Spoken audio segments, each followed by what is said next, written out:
Hi, I'm Delta David Gier, and I'm a music director candidate for the Modesto Symphony Orchestra.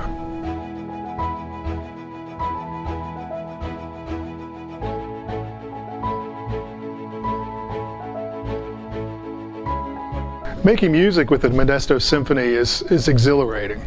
I mean, it helps that we have really great repertoire that we're playing, but if you think about it, it's quite astonishing that a group of musicians can put together music in about 48 hours and then produce a concert.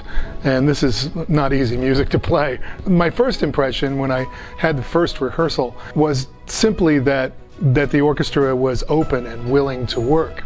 You might say, well, of course. Well, it's not always that way. You know, as a guest conductor for an orchestra, you sort of take the pulse. You have to do that as soon as you get there because you don't know anybody, and then you're expected to lead them. That openness and willingness to work is one of the first key factors that you look for, and then the responsiveness of the individual players in the orchestra as you're leading them.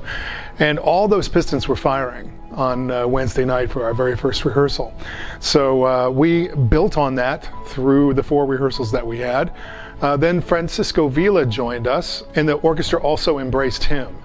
So that was also quite an interesting experience because none of us on stage had ever done this concerto or had even heard this concerto before, including the soloist. So we were all exploring this new piece together, and we had about 90 minutes to do so. So we put it together really quickly, but also I think we came out with a really wonderful musical product. And when it came time for the concert, wow, you know, the energy was just simply over the top. You know, there was no letting down, there was no fatigue, because we were just all on the edges of our seats wanting to give the best performance of this incredible music that we possibly could.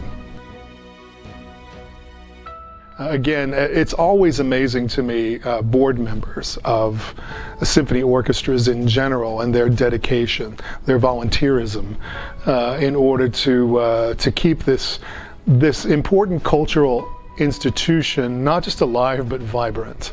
I think that the most important thing perhaps about this week is that we come out at the end knowing each other.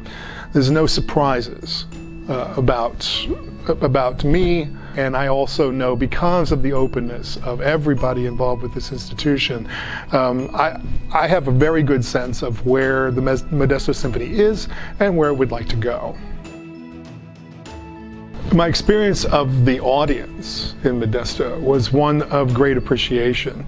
We're all struggling with this Omicron variant at this present moment, and so it was understandably smaller audience than as was usual for the orchestra, but the appreciation was definitely there. So every aspect of my visit to Modesto was extremely positive. It gives me great hope for the orchestra, and I really hope to be able to lead it.